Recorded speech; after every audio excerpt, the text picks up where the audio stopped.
is embarrassingly unconstitutional. These are messaging bills, all right, Madam Speaker, and we get the message. Republican principles apply, except when they don't. I yield back the balance of my time. The gentleman from Maryland reserves. The gentleman from California is recognized. Madam Speaker, I'd like to yield 3 minutes to the gentleman from North Carolina. The gentleman from North Carolina is recognized for 3 minutes. Thank you, Madam Speaker. And today I want to speak a little bit from the heart. You know, we've heard a lot of debate going back and forth about how we haven't talked about this and how we haven't debated it. But there's been a number of amendments, and as this bill comes to the floor today, what it's about is about fairness. It's about fairness to employees. It's about fairness to those who manage. And what we're seeing is that there's a trend where we're not being fair with bonuses. You know, I've had my colleagues opposite here talk about the fact that, you know, we need to continue to incentivize, but when 75% of senior executive employees receive bonuses at an average of $11,000, it's out of control. This little chart shows that the Veterans Administration, 74% of those employees receive bonuses of over $11,000 apiece. Now, why is this a problem? Because back in my district, the veterans are having to wait over 600 days, Madam Speaker, 600 days for they to get a determination on benefits. And yet we continue to give bonuses. I find that appalling. The other part of that is, you know, as small businesses, we talk that we're for small businesses, and small businesses are hurting. So what do we do at the Small Business Administration? 92% of those employees are getting over $13,000 a year in bonuses. It's appalling, Madam Speaker. We need to make sure that we bring it back. You know, we've got Mr. Spock there that was part of the Star Trek parody that received a bonus of almost $31,000 the same year that he spent over $5 million on a conference. Where is the sanity? When we really talk about federal employees, the rank and file, the blue-collar federal employees are going with pay freezes while we pay out ridiculous bonuses. Madam Speaker, I think it's time that we really turn back the tide. You know, if the Democrats are going to vote against this particular bill, the headline tomorrow should read that the Democrats have embraced the 1%ers, because that's what it is. It is 1% getting all the bonuses while the rest of the federal workers are not doing and not receiving the benefits that they deserve. It is time that we bring some sanity to this situation. I strongly urge support of this bill, and I yield back to the chairman. The gentleman from California reserves. The gentleman from Maryland is recognized. Madam Speaker, I yield 4 minutes to the distinguished gentleman from Massachusetts, Mr. Lynch. Gentleman from member of our committee is recognized for 4 minutes. Thank you. I thank the gentleman from Maryland for yielding, and thank you, Madam Speaker. I rise in strong opposition to H.R. 2879, the so-called Stop Government Abuse Act. This legislation is simply a rehash of the 3 attacks on federal workers that were incorporated in the bills that the Republican leadership abruptly pulled from the suspension calendar yesterday due to a lack of support from the required 2/3 majority of this House. The fact that these anti-federal worker suspension bills have now been reconstituted into a single anti-federal worker bill does not make this legislation any less misguided or any less harmful to our federal workers than it was yesterday. After all, H.R. 2879 is based on the same message that has been continually reflected in a series of Republican legislative attacks on our federal workers throughout this Congress. And that message from the Republican leadership has been that our hard-working federal employees cannot be trusted, and they are the primary source of our deficit burden. On the heels of repeated attempts to freeze federal employees' pay beyond the current 3 years, efforts to increase federal pension contributions and slash our federal workforce across the board, we are now considering legislation that would only add insult to injury by depriving federal employees of their constitutional rights to due process of law. In particular, I'm deeply concerned about the expedited termination provisions in 2789. These provisions would give agency heads broad discretion without limitation to immediately fire senior executives accused of misconduct without notifying the employees of the charges against them and without giving them a reasonable opportunity to defend themselves. Instead, it places the burden on the employee after they fire them to prove that their reinstatement is required. This ready, fire, aim approach by my Republican colleagues, where they fire the employee first and ask questions later, flies in the face of the rights guaranteed to all Americans under our Constitution. This guilty until proven innocent framework violates due process protections envisioned by James Madison and guaranteed under the Constitution. In 1985, in Loudermill versus Cleveland Board of Education, the United States Supreme Court held that public employees, federal employees, who are facing discipline are entitled to certain due process rights.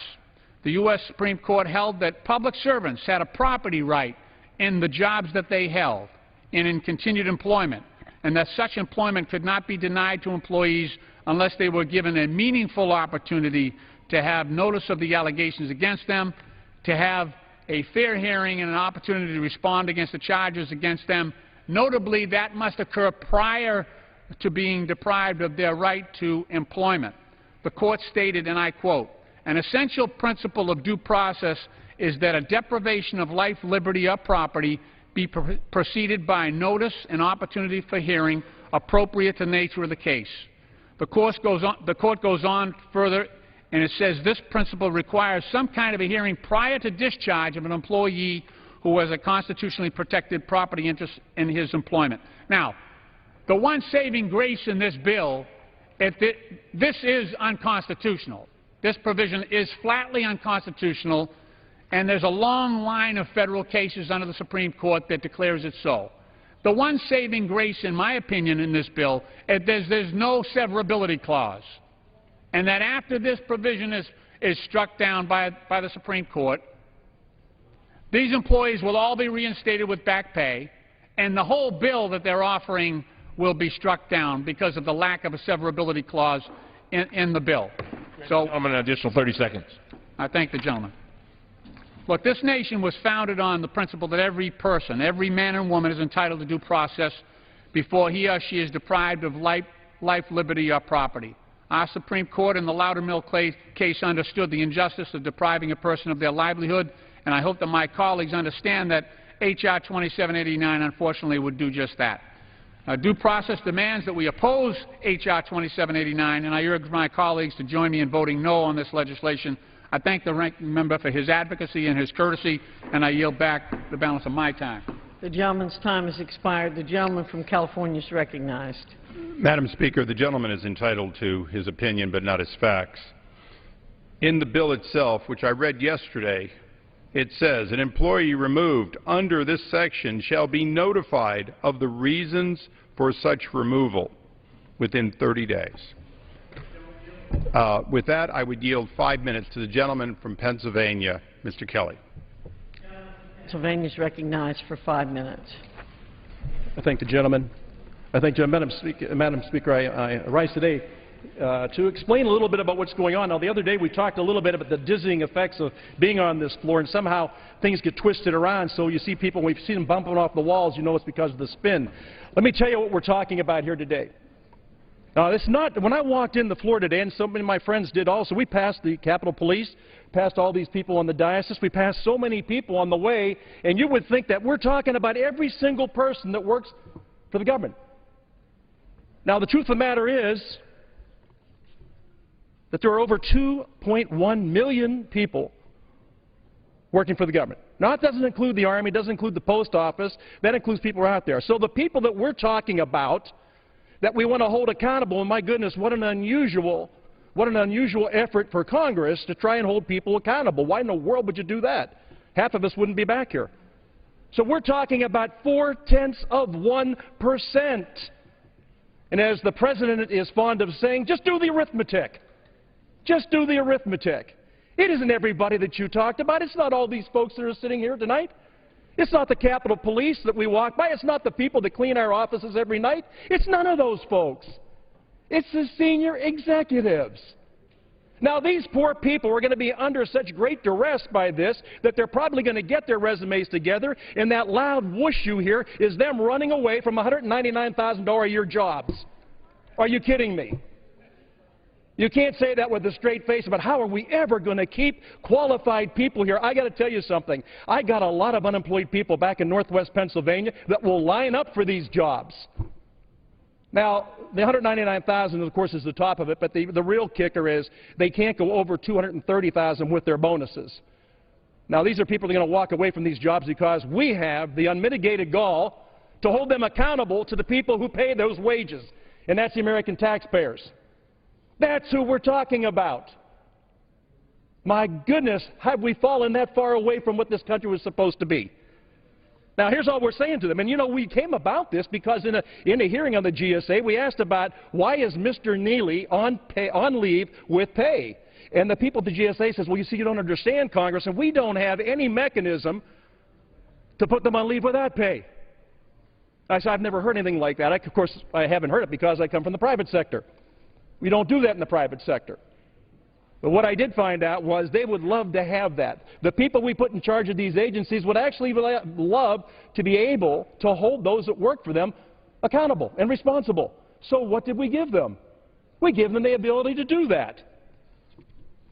Now, they can fire somebody on the spot, but we didn't do anything about their due process. That person's still entitled to come back, and any protections he has under the law, he or she still gets. We can create an investigation on a leave without pay, but we also require that the agencies report to Congress every 45 days to let us know where the investigation is. My goodness, there's nothing harder in this body than trying to get information when there's an investigation underway, and I think that we've seen that the last couple of months. You want to get the information, well, we can't talk about it now because there's an investigation going on. Doesn't make sense to me, doesn't make sense to the people that I represent. Now, you know, when we talk about protecting American workers and we talk about what our duty is here, we were elected by a group of people from districts all over this country to come and represent them. According to the IRS, there's 145 million Americans who pay taxes. They file their taxes every year. There's 300 million out there, but 145 million pay taxes. That's who it is that we're trying to protect. They're the ones that pay for every single thing that happens here. Or they co-sign the note on the loan to keep this place floating. So I want you to look at this now. There's total federal employees, 2.1 million. Now, this little red sliver, and it's hard to see. Remember, this represents 0.4%. And as the President would say, it's all about the arithmetic. It's all about the arithmetic. And I would say to my colleagues on both sides, it's all about the people we represent. So I appreciate the spin. I appreciate the fact that you like to make every Capitol policeman think that he's unappreciated or she's unappreciated, or that everybody that works in our office is unappreciated, that everybody from the private sector that works for this great nation is unappreciated. But you know it's not true. And you know what you're saying is not true. But what I love to see is for you to stand up on this floor and look at people and say this is what's going on, and you know it's not true. You absolutely know it's not true, but you say it anyways. And why? Because it wears well. So I'm going to yield back, Mr. Chairman, to thank you so much, and thanks for bringing this legislation up, and thank you for protecting the American taxpayer. Members are reminded that they are to address their remarks to the chair and not to other members.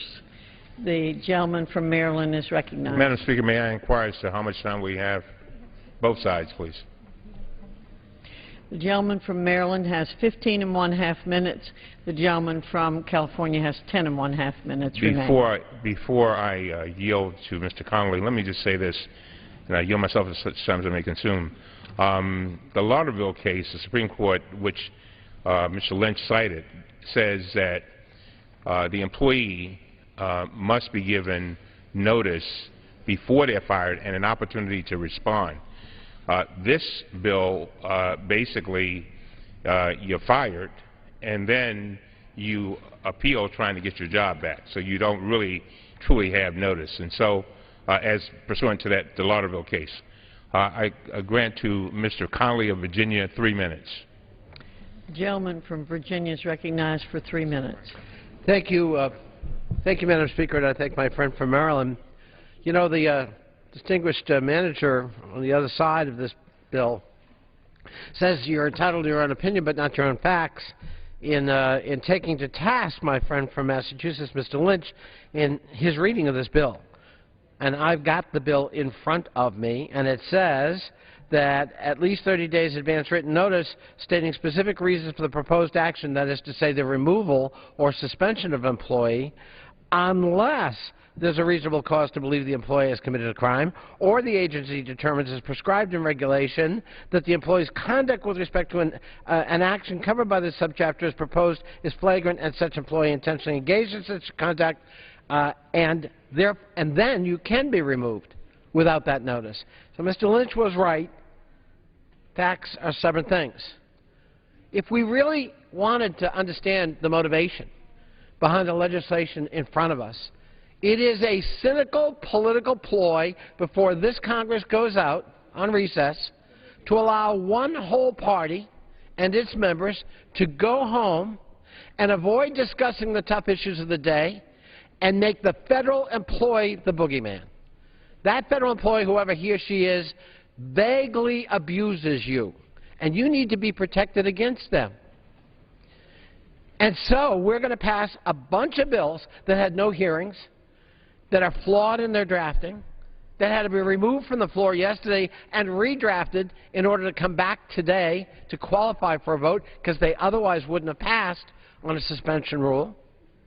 And it is all part of this consistent and flagrant and, in my opinion, reckless campaign to demonize the public servants who serve us.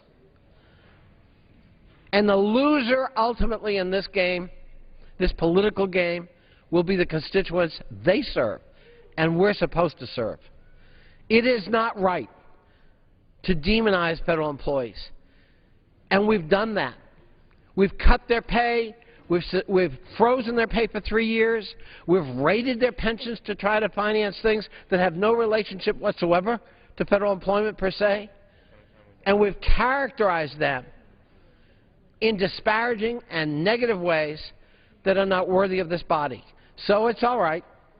Go home, campaign against the federal employee, and maybe you'll make some headway. Maybe, in fact, it's a brilliant move short-term in terms of short-term political gain, but it's at long-term expense of the truth and expense of the men and women who serve this country ably every day and who deserve better from their elected representatives.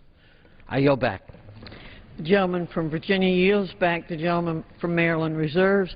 The gentleman from California is recognized. Madam Speaker, I wonder if the gentleman from Virginia would have kept this person on for how long? Weeks? Months? More than a year? This individual received a bonus after more than a year. When this bill came through our committee, the amendment to say in all cases 30 days could have been offered. It wasn't. This came through in regular order of the committee. The language was published. There were every opportunities. And when the gentleman from Virginia said redrafted, with all due respect, not a word was changed in any of these 3 bills from the time it left our committee until today when it's being considered. And with that, I would yield I would yield 2 minutes to the gentleman from Michigan, Mr. Bentifilio. The gentleman from Michigan is recognized for 2 minutes. Thank you, Madam Speaker. I thank the gentleman from California. Federal agencies not only get to write rules, they get to enforce them. It was recently noted that a citizen is 10 times more likely to be tried by an agency than by an actual court. In any given year, federal judges conduct roughly 95,000 adjudicatory proceedings, including trials, while federal agencies complete more than 939,000. 939,000. In these agency proceedings, citizens have fewer rights than in a courtroom. And unfortunately, there are some bad actors who intimidate, or even lie, violating public trust and potentially breaking laws. Far too often, the public is left without evidence to help prove federal employees mistreated them. For example, the SEC bowing to political pressure to scrutinize donations to tax-exempt groups, IRS employees targeting Tea Party groups applying for tax-exempt status, and other agencies that are writing and enforcing rules and regulations written in legalese to confuse and frustrate the public.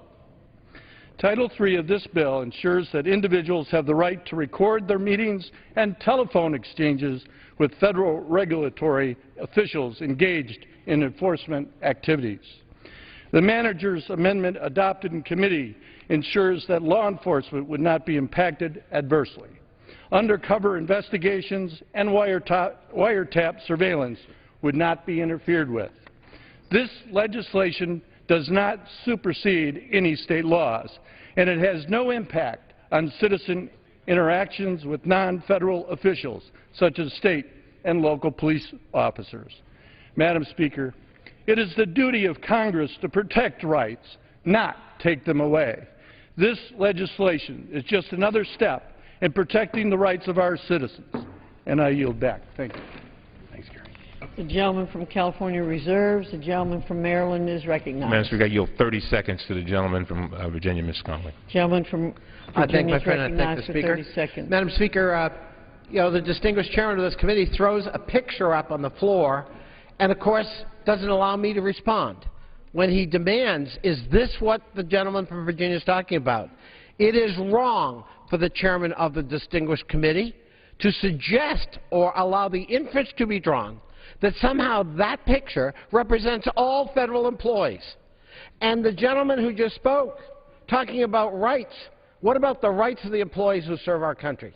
What about their rights that are being trampled on in this legislation? I yield back. Gentleman's time has expired. The gentleman from California is recognized. I would reserve at this time. The gentleman from California reserved. The gentleman from Maryland is recognized.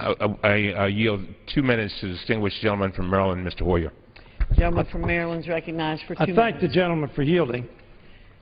I was not going to speak. I was constrained to speak to come to the floor when we had this chart about 2 million federal employees, but only adversely affecting just a small sliver. The premise seems to be you can undermine, as long as they're a small minority, the rights of people.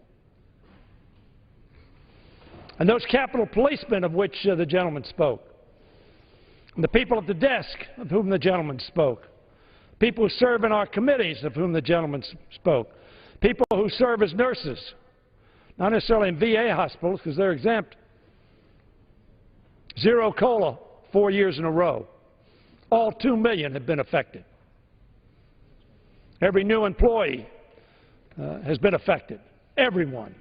Not just that small little sliver that apparently the SESers, they don't get rights. If it were 1.98 million, well, that's a different story. But as long as it's only a small sliver, undermine their rights. I came to the floor to say that if we undermine the rights of one, frankly, the rights of all are soon at risk. We have learned that throughout history. So I would hope that we would reject this bill, which was 7 or 8 bills to start out with, put up here on a way that you could not amend them, suspension, in this transparent, open, let the House work its will process. And we now come back with a closed rule, putting all the bills in one, putting the rule covering all 7 bills. And the chairman shakes his head and shows pictures and believes those are facts. My friends, we'll reject these bills because they're about all employees. They may affect only a small few at this juncture, but they're about all employees, and undermining their rights and the respect we ought to accord to them for the service they give to the people of the United States of America. And I yield back the balance of my time. Gentleman's time has expired. Gentleman from Maryland reserves. Gentleman from California is recognized. This time I'd like to yield 1 minute to the gentleman from North Carolina. Gentleman from North Carolina is recognized for 1 minute.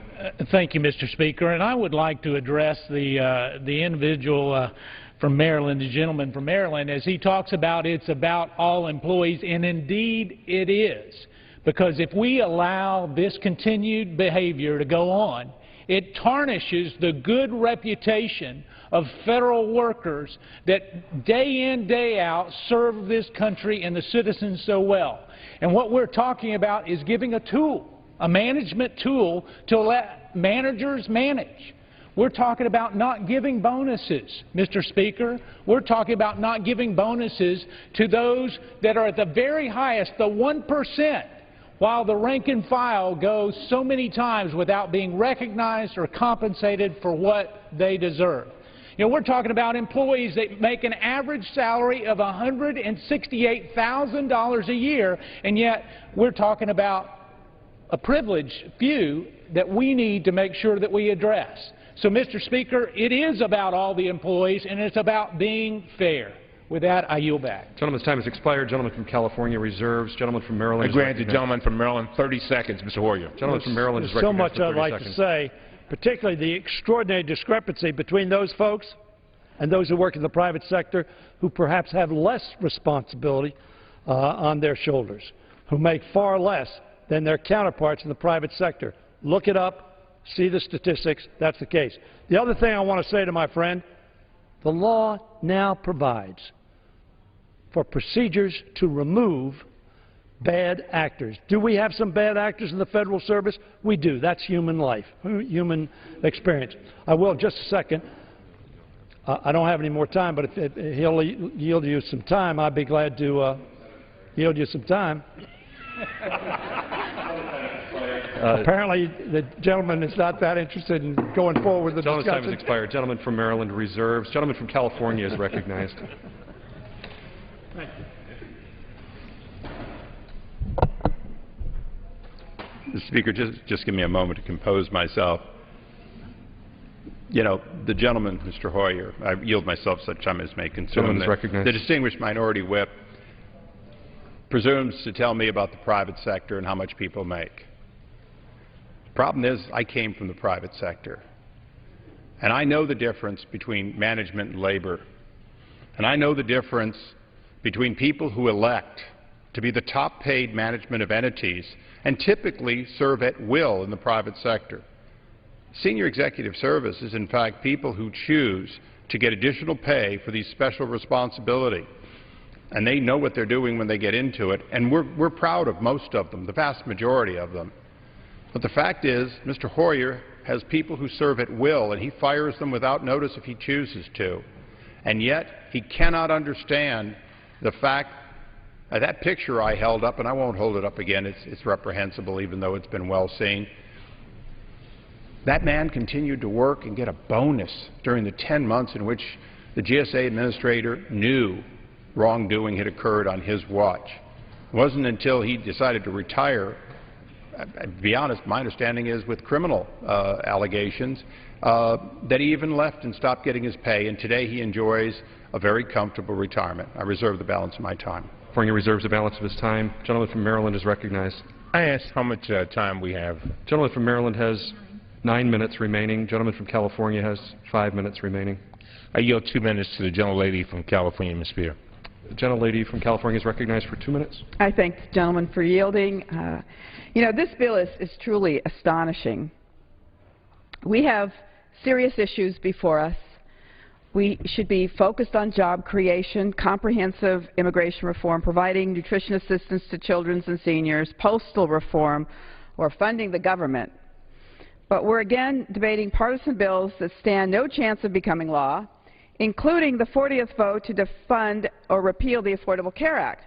Now, you know, as kids were told that people in glass houses shouldn't throw stones. So I sure hope that my colleagues on the other side of the aisle have not given one bonus to one of their senior staff members. I hope that that is the case, that you have not given one bonus to a senior staff member. I hope, furthermore, that each of you is recording all of your staff when they answer the phone, because you want to know how they're treating your constituents. This particular bill is the height of hypocrisy. It is a blatant attack on federal employees that reinforces the fact that current leadership is only interested in political messaging, including through repeated attacks on hardworking federal employees. It's simply shameful to say that we will belittle public service like that. I am a public servant, and I am proud to be a public servant. And every federal employee that works in this building, and virtually every federal employee that is out there in our communities, is doing so because they believe in public service. I think that a federal employee today is pretty crazy to be doing this job. They basically are being told that you're not worth very much. Their integrity is constantly being questioned. They've had 3 years of pay freezes and furloughs. And they're supposed to continue to do public service. I want to address one section of this bill that would now allow individuals to record telephone and in-person conversations with federal employees. I thank the gentleman. It would preempt the law in my state of California and the chairman's state of California and 11 other states that require the consent of all parties to a conversation. It contains no exception for law enforcement, sensitive communications, the military, or anything else. The FBI has already indicated to us that they strongly oppose this bill because, in their words, this proposal risks undermining criminal investigations by reducing the willingness of individuals to cooperate with law enforcement and would result in the creation of recordings of law enforcement conversations that could jeopardize sensitive and important criminal and counterterrorism investigations. I think this is ill-founded, and I yield back. Time has expired. Gentleman from Maryland reserves the balance of his time. Gentleman from California is recognized. At this time, I'd reserve. Gentleman from California reserves. Gentleman from Maryland is recognized. I yield to the distinguished gentleman, a member of the committee, Mr. Davis from Illinois, 2 minutes. Gentleman from Illinois is recognized for 2 minutes. Thank you, Mr. Chairman, and I thank the gentleman from Maryland for yielding. I rise in strong opposition to this legislation, the Stop Government Abuse Act.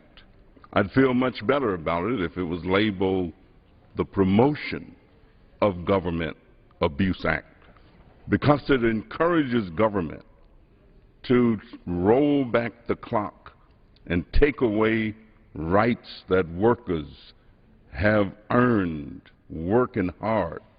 Can you imagine being fired after you've worked up to the ranks of the SES, which is very difficult to get to, and being told that you've been let go on the basis of an IG report? Where's the equal protection under the law there? There is none. I think that it's unfortunate that we would treat our federal workforce this way. They work hard, deserve better, and I oppose this legislation.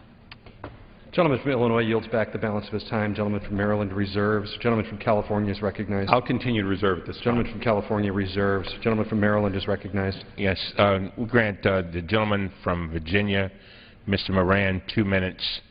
Thank you. Gentleman from Virginia is recognized for 2 minutes. Mr. Chairman, this is one more bill designed to punish the federal workforce and to discourage the very people that we need to join the federal workforce. So it's singling it out for harsher treatment than we would apply to ourselves or our workforces, frankly. You need to be able to reward your best workers.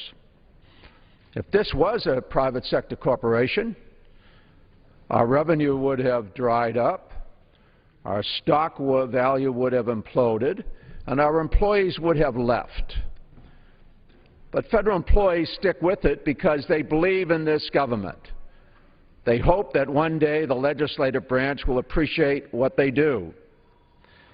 I worked for the federal government 40 years ago, and while I worked 10 or 12 hours a day, there were people working longer than that, and they did that for about 40 years, and they worked very hard and in a dedicated way. But this legislation isn't even properly thought through. No congressional hearing has been held on this measure that, in fact, jeopardizes law enforcement.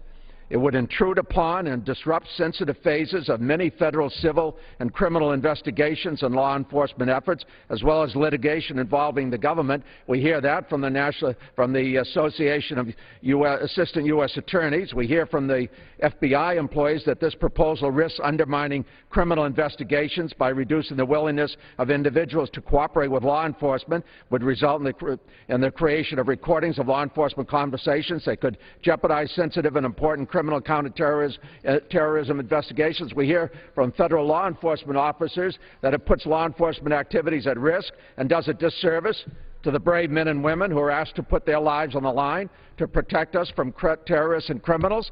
This is bad legislation. We know why it's being offered. We also trust that it's not going to become law. And so you have to ask, why are we doing it? We're doing it to send a message. Gentleman's time has expired. 30 seconds. Gentleman is recognized. And the message it's sending, thank you, Mr. And the message it's sending is that our federal employees are not to be valued. Our managers are not to reward people for good work. That, in fact, we want the government to shrink. We don't want it to be able to carry out its necessary activities. And when we do that, we do a disservice to our constituents and to this country. And this stuff has got to stop. Thank you, Mr. Chairman. Gentleman from Virginia yields back. Gentleman from Maryland reserves. Gentleman from California is recognized. At this time, I'd like to yield 30 seconds to the distinguished gentleman from Pennsylvania, Mr. Kelly. Gentleman from Pennsylvania is recognized for 30 seconds. I thank the chairman. And, you know, I've heard so much about pay being frozen. I got to tell you, the people that I represent in District 3, Western Pennsylvania, wish their pay had been frozen. It's gone down steadily since 2010. And we talk about the inability to get the economy going. Well, I feel the same way. That's embarrassing. But at the end of the day, we are not benevolent monarchs. We are stewards of the taxpayers' monies. All we're doing is talking about accountability. Only in Washington is accountability a bad word. In the private sector, accountability reigns. The market determines my accountability. That's who it holds me accountable, coming from the private sector. Why is that so foreign here to all of a sudden have bills, have things in front of us that would help the same people that are in charge hold people responsible and hold them accountable? I yield back, Mr. Chairman. Gentleman yields back. Gentleman from California reserves. Gentleman from Maryland is recognized. How much time do we have, Mr. Chairman? Gentleman from Maryland has 3 minutes remaining. Gentleman from California has 4.5 minutes remaining. Mr. Speaker, you know, as I've listened to all of these arguments, I cannot help but think about the many employees that we see every day, the hardworking employees who give their blood, sweat, and tears to keeping our country together. And when we talk about our senior executives, I remind this body of something that Mr. Hoyer talked about, and that is under current law, senior executives may be disciplined for misconduct, neglect of duty, malfeasance, or failure to accept reassignment or transfer. The current statutory list of reasons for which actions may be taken against senior executives cover a broad variety of situations, and they are adequate to deal with the problems that we're addressing today.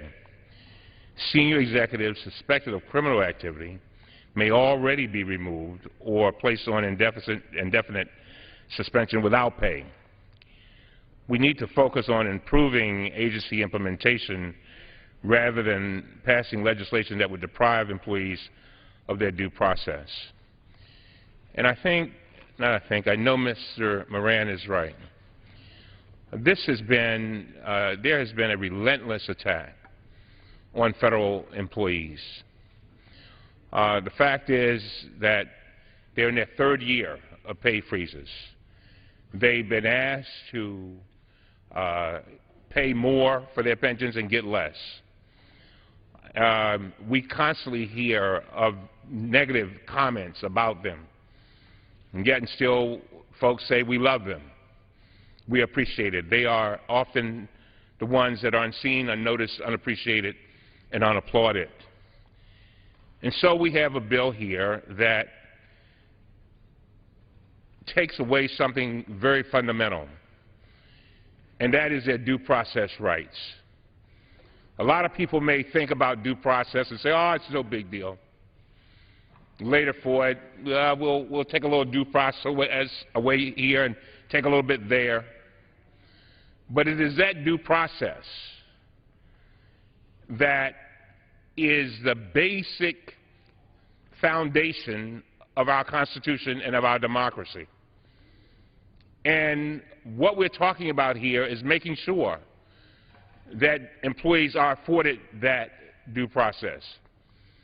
So you get somebody who says, okay, fine, fire them, and then let them appeal to get their job back. Well, that's not how it's supposed to work. They are to be given some type of notice and given an opportunity to simply address whatever the accusations are. And a lot of times, I mean, we may look at folks and say, well, you know, we don't like what they allegedly did. But the fact is that we still have that little document, which to me is a big document, that we must adhere to. And so, Mr. Speaker, I would urge all members of the Congress to vote against this bill and give us a chance to come back, perhaps make the appropriate amendments so that it will be one that's suitable for the Congress to vote on. With that, I yield back. Gentleman from California is recognized. I'd yield 15 seconds to the gentleman from North Carolina. Gentleman from North Carolina is recognized for 15 seconds. Mr. Speaker, I want to clarify one thing. When we talk about a freeze, when is a freeze not a freeze? Only in Washington, D.C. Over the last 3 years, 99.4% of federal employees got increases. Out of every 1,000 employees, only 6 were denied an increase. And I think the record needed to be clarified. Thank you. Gentleman's time has expired. Gentleman from California is recognized. How much time do I have at this time? Gentleman from California has 4 1/4 minutes remaining. Then I will close at this time. Mr. Speaker, controversy comes in all forms. Sometimes it's legitimate. Sometimes there are differences that are unresolved, and it creates that. Sometimes, though, you find yourself befuddled. These 3 bills passed on a voice vote. It didn't mean that they would have been authored by any of my colleagues on the other side of the aisle or that they loved them.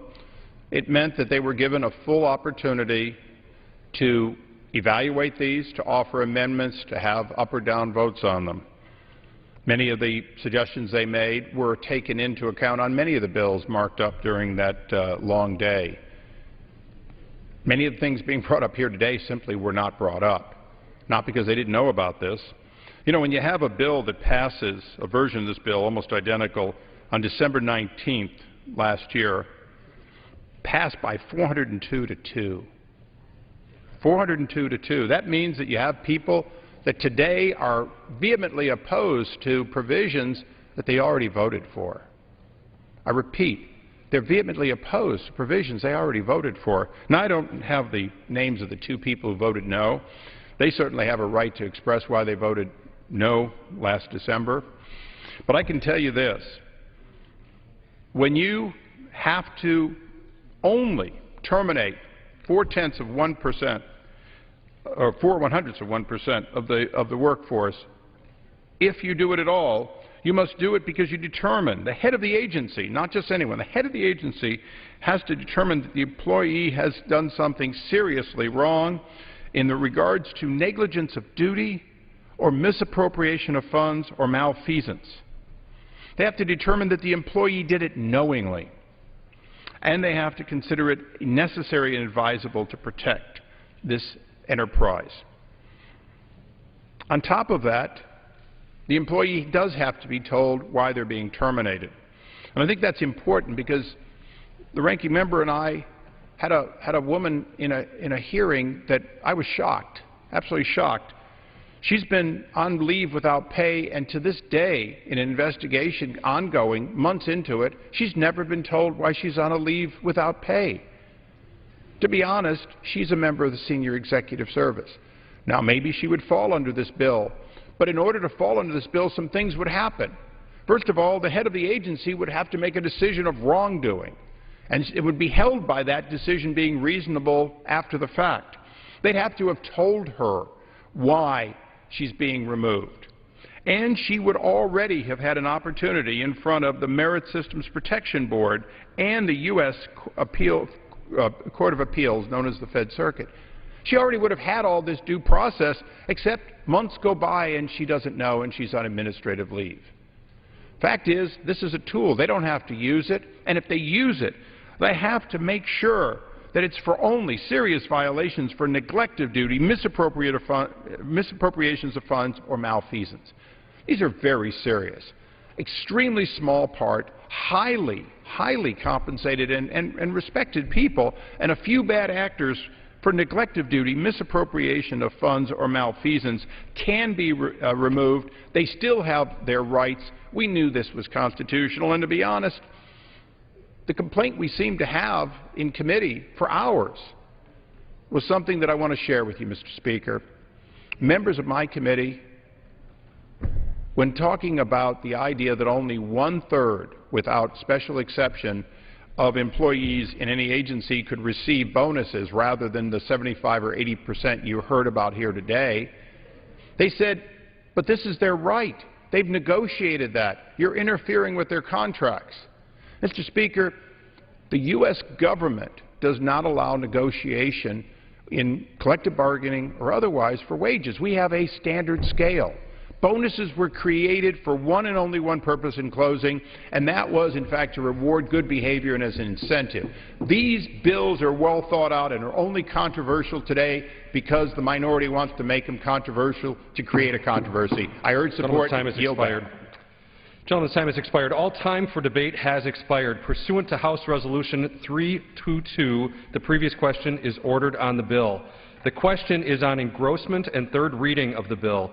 Those in favor say aye. Those opposed, no. The ayes have it. Third reading. A bill to provide limitations on bonuses for federal employees during sequestration, to provide for investigative leave requirements for members of the Senior Executive Service, to establish certain procedures for conducting in-person or telephonic interactions by executive branch employees with individuals, and for other purposes. The question is on passage of the bill. Those in favor say aye. Those opposed say no. In the opinion of the chair, the ayes have it. Speaker, yeas and nays, please. The yeas and nays are requested. Those favoring a vote by the yeas and nays will rise. A sufficient number having risen, the yeas and nays are ordered. Members will record their votes by electronic device. This is a 15-minute vote. Earlier today, the House passed a bill that would place limits on the EPA from finalizing regulations estimated to cost more than $1 billion. Here's final passage vote on a bill that, among other things, would limit bonuses for federal employees and expand disciplinary actions available to federal agencies against high-level employees, those members of the Senior Executive Service. This is a 15-minute vote. Once this wraps up, the House will take up a bill that would, called the REINS Act, that would require congressional approval of any regulation having more than $100 million in economic impact. We spoke to a Capitol Hill reporter earlier today about the bill. Is Adriel Bettelheim, who is the editor of CQ's Morning Briefing. What's the impetus behind this House bill aimed at reducing government regulations? All week, the House Republican leadership has been taking aim at what it calls government abuse. They're trying to give members some talking points as they go back to their districts for the August recess, try to whip up some of the anti-Washington fervor that they believe appeals to their base. So there's a package of about 8 bills that they've been passing that in one way or another take aim either at federal workers who've been behaving badly or do things that are perceived as helping average citizens feel more empowered. Who are some of the bill's key opponents, and what are we hearing in their on-floor messaging? Well, the White House would be the most prominent opponent. They slapped a veto threat on this, saying it's an unprecedented restriction of government rulemaking that has no justification. And of course, most of the congressional Democrats are against it, and it's very unlikely that the Democratic-controlled Senate would pick up such a bill. Essentially, what they're saying is that government agencies that make rules already have to abide by the laws that give them power to make the rules. They have to do cost estimates. The administration says it's taking great efforts to minimize the cost of new regulations, and that this would essentially take draft rules and send them into months-long limbo through the process that it prescribes. Well, is this bill meant to be broad, or do supporters of the bill have specific agencies and regulations in mind? Well, it is a one-size-fits-all approach, but they say there's about 85 or so rules each year that have an economic effect of 100 million or more. And they mention, among others, EPA, Transportation, Homeland Security, and the Commerce Department that seem to have done a fair amount of these rules of this magnitude in the last 5 or so years. Well, of these 85 rules per year, who determines that? Who says this is going to have an impact of $100 million or more? Well, these are subjected to government cost estimates. In fact, when they publish the rules, they often do have cost estimates. They did that, throughout all of the rules that are coming out for the health care overhaul, for example. But this prescribes a way, once that determination is made, to basically say this cannot be implemented unless Congress specifically passes a law that implements the rule.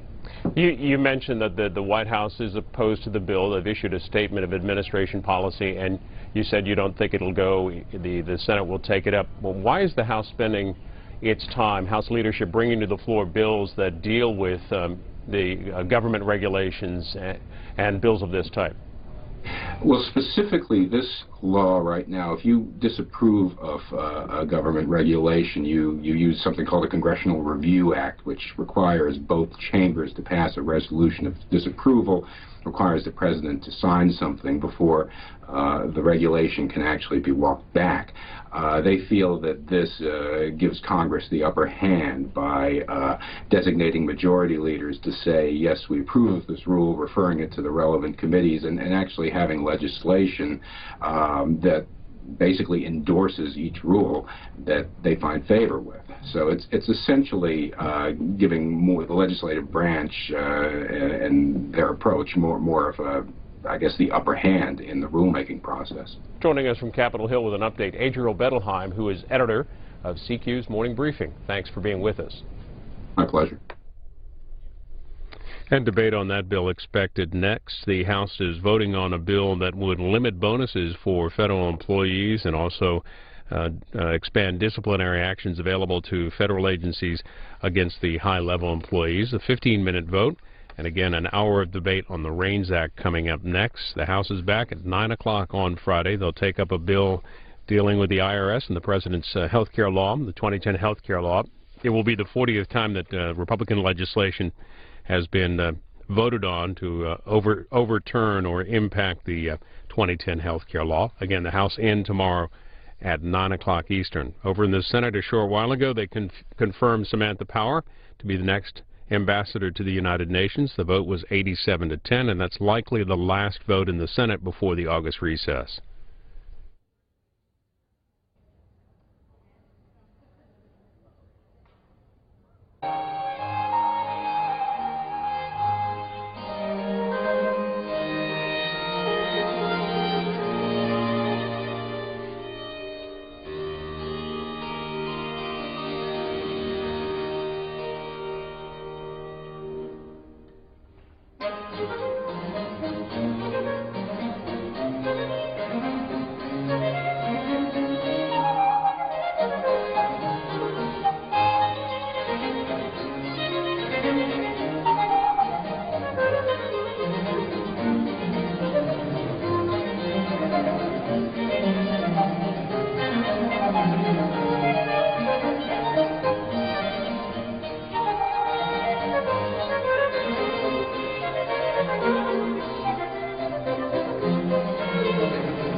On this vote, the yeas are 239, the nays are 176. The bill is passed, and without objection, the motion to reconsider is laid upon the table.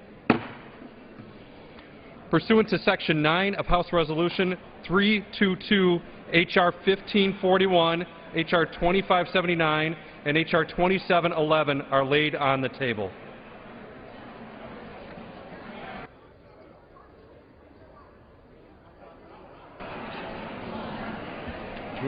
Do you use these first, or you want to switch? She wants us to get out of.